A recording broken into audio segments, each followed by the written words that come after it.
Hi അസ്സലാമലൈക്കും. അപ്പോൾ ഇന്നെൻ്റെ ഉമ്മാൻ്റെ ഒരു ബീഫ് ബിരിയാണി റെസിപ്പി ആയിട്ടാണ് വന്നിട്ടുള്ളത്.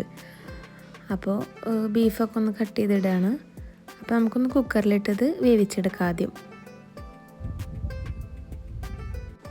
അപ്പോൾ ഇതിലോട്ട് ആദ്യം ഉപ്പിട്ട് കൊടുക്കാം. കല്ലുപ്പാണ് നമ്മളിപ്പോൾ യൂസ് ചെയ്യണത്. പിന്നെ ജിഞ്ചർ ഗാർലിക് പേസ്റ്റ്, പിന്നെ ഇതിലോട്ട് നമ്മൾ ഗരം മസാലയും കുറച്ച് മഞ്ഞൾപ്പൊടിയും ഇട്ട് കൊടുക്കുന്നുണ്ട്. കൈ കൊണ്ട് നന്നായിട്ടൊന്ന് തിരുമ്മിയിട്ട് നമ്മൾ ഒരു വിസിലും ഒരു 10 മിനിറ്റ് സിമ്മിലിടുകയാണ് ചെയ്യണത്.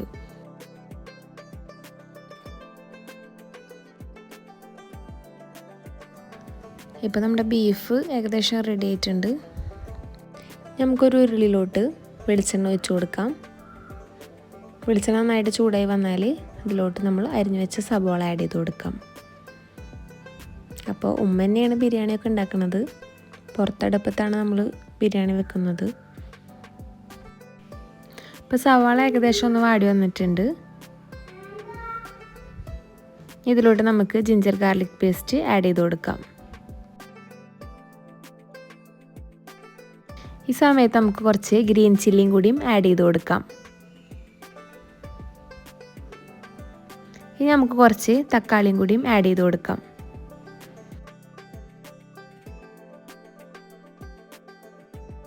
ഇനി നമുക്ക് കുറച്ച് പെപ്പർ പൗഡറും കുറച്ച് മല്ലിയിലയും ആഡ് ചെയ്ത് കൊടുക്കാം.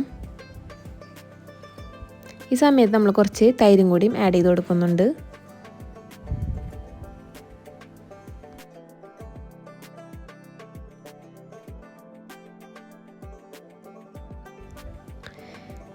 ഇനി നമുക്കിതിലോട്ട് ബീഫ് വേവിച്ച വെള്ളം ആഡ് ചെയ്ത് കൊടുക്കാം.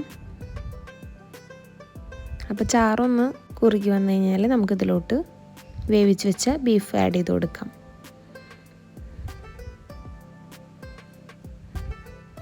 ഈ സമയത്ത് നമ്മൾ കുറച്ച് ഗരം മസാല ആഡ് ചെയ്ത് കൊടുക്കുന്നുണ്ട്. ഇപ്പോൾ നമ്മുടെ മസാല ഏകദേശം ശരിയായിട്ടുണ്ട്. ഇനി വെള്ളമൊക്കെ ഒന്ന് അടുപ്പത്ത് കിടന്നൊന്ന് കുറുകി വരണം. അപ്പോൾ ഈ സമയം കൊണ്ട് നമുക്ക് അരി ഒന്ന് വേവിച്ചെടുക്കാം. അപ്പോൾ വെള്ളം തിളച്ചപ്പോൾ അരി ഇട്ട് കൊടുത്തിട്ടുണ്ട്. അപ്പോൾ കൂടുതൽ വെള്ളം വെച്ചിട്ട് അരി വേവിച്ചെടുക്കുകയാണ് ചെയ്യുന്നത്. അപ്പോൾ മുന്നത്തെ നമ്മുടെ ചിക്കൻ ബിരിയാണിയുടെ റെസിപ്പിയിൽ നമ്മൾ ഫുൾ ഡീറ്റെയിൽസ് ആയിട്ട് കാണിച്ചിട്ടുണ്ട്. അപ്പോൾ അത് കാണാത്തവരുണ്ടെങ്കിൽ അതൊന്ന് പോയി കാണാം. അപ്പോൾ അരി വേവണ സമയം കൊണ്ട് ഉമ്മ ഇവിടെ കുടംപുളിയൊക്കെ പെറുക്കിയെടുക്കുന്നുണ്ട്. അപ്പോഴേക്കും നമ്മുടെ ചോറ് വെന്ത് വന്നിട്ടുണ്ട്. നമുക്കിതിലോട്ടുള്ള അണ്ടിപ്പരിപ്പ് മുന്തിരി ഒന്ന് വറുത്തെടുക്കാം. അപ്പോൾ നെയ്യിലാണ് നമ്മൾ വറുത്തെടുക്കണത്. അപ്പോൾ 2 ടീസ്പൂൺ നെയ്യിലിപ്പോൾ അണ്ടിപ്പരിപ്പ് മുന്തിരിയും വറുത്തെടുത്തിട്ട് ആ നെയ്യ് തന്നെയാണ് നമ്മൾ ബിരിയാണിയിലും ഒഴിച്ചു കൊടുക്കുന്നത്. അപ്പോൾ ആദ്യം നമുക്കൊന്ന് അണ്ടിപ്പരിപ്പ് വറുത്തെടുക്കാം.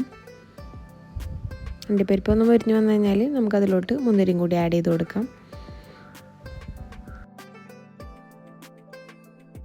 അപ്പോൾ ഇനി നമുക്ക് ദമ്മിടാനുള്ള പരിപാടി നോക്കാം. അപ്പോൾ നമുക്കിതിൽ നിന്ന് പകുതി മസാല വേറൊരു പാത്രത്തിലോട്ട് മാറ്റി വെക്കാം. അപ്പോൾ 3 കിലോ ബീഫും 2.5 കിലോ അരിയാണ് നമ്മൾ എടുത്തിട്ടുള്ളത്. അപ്പോൾ പകുതി മസാല നമ്മൾ ഇട്ട് കൊടുക്കുക. അതിൻ്റെ മുകളിലോട്ടായിട്ട് വേവിച്ച് വെച്ചിട്ടുള്ള റൈസ് ആഡ് ചെയ്ത് കൊടുക്കാം.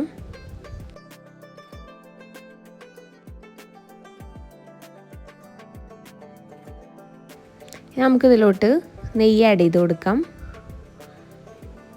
അണ്ടിപ്പരിപ്പ് മുന്തിരി ഇട്ട് കൊടുക്കാം. കുറച്ച് മല്ലിയിലയും കൂടി ആഡ് ചെയ്ത് കൊടുക്കാം. ഇനി സെക്കൻഡ് ലെയറായിട്ട് നമ്മൾ വീണ്ടും ബീഫ് ഇട്ട് കൊടുക്കുക, റൈസ് ഇട്ട് കൊടുക്കുക. ഇതുപോലെ തന്നെ ചെയ്തെടുക്കാം.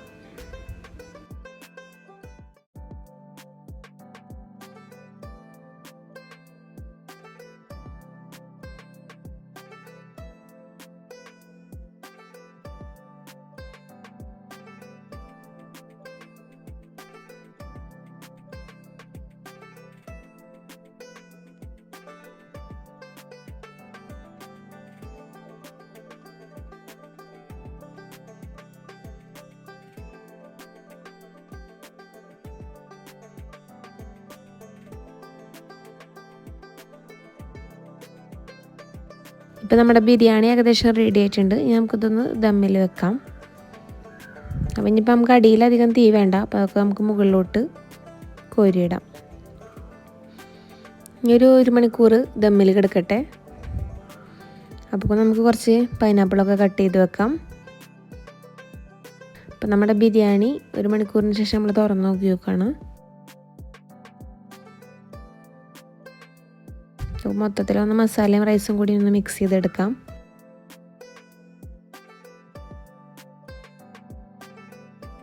അപ്പോൾ ഇന്ന് നമുക്ക് വീട്ടിൽ കുറച്ച് ഗസ്റ്റൊക്കെ ഉണ്ട്.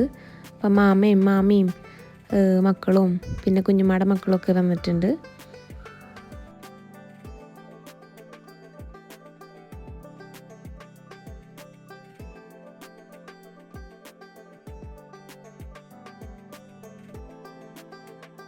അപ്പം നല്ല അടിപൊളി ബീഫ് ബിരിയാണി ആയിരുന്നു, നല്ല ടേസ്റ്റ് ഉണ്ടായിരുന്നു. അപ്പോൾ എല്ലാവരും ഇതുപോലൊക്കെ ഒന്ന് ട്രൈ ചെയ്ത് നോക്കി നോക്കുക, നമ്മൾ ഫീഡ്ബാക്ക് അറിയിക്കുക.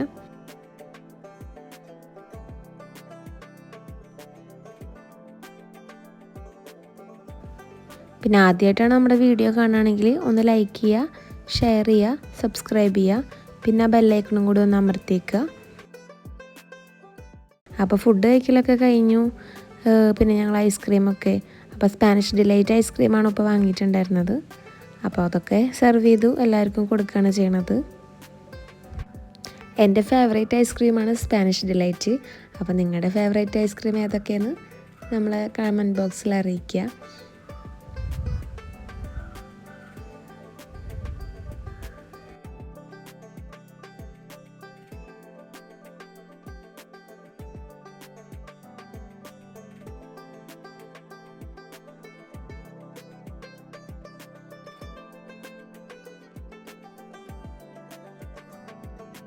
അപ്പോൾ എല്ലാവരും ഫുഡൊക്കെ കഴിച്ചു, ഐസ്ക്രീമൊക്കെ കഴിച്ചു. അപ്പോൾ നമ്മളിനി കുളത്തേക്ക് കുളിക്കാൻ പോവാണ്. അപ്പോൾ വീടിൻ്റെ അടുത്ത് നല്ല ഭംഗിയുള്ളൊരു കുളമുണ്ട്, അപ്പോൾ അവിടേക്ക് പോവാണ് എല്ലാവരും കൂടെ.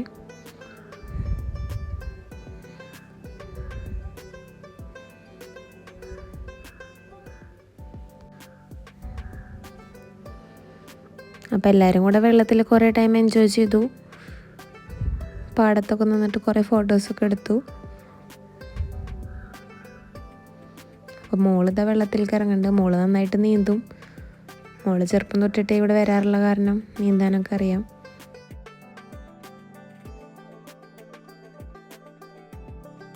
അപ്പോൾ കുളിയൊക്കെ കഴിഞ്ഞ് ഞങ്ങൾ എല്ലാവരും വീട്ടിലോട്ട് തിരിച്ചു പോവാണ്. അപ്പോൾ പോണ വഴിക്ക് ഒരു മയിലിനെയും കണ്ടു. അപ്പോൾ അതിനൊന്ന് വീഡിയോയിൽ കിട്ടാൻ വേണ്ടിയിട്ട് ജസ്റ്റ് ഒന്ന് പറത്തിയതാണ്. അപ്പോൾ മാമൊക്കെ പോകാനായി. അപ്പോൾ പോണ സമയത്ത് മാമാടെ വണ്ടി എടുത്തിട്ട് ഞങ്ങൾ റൗണ്ട് അടിക്കാൻ വേണ്ടി ജസ്റ്റ് ഒന്ന് ഇറങ്ങിയതാണ്.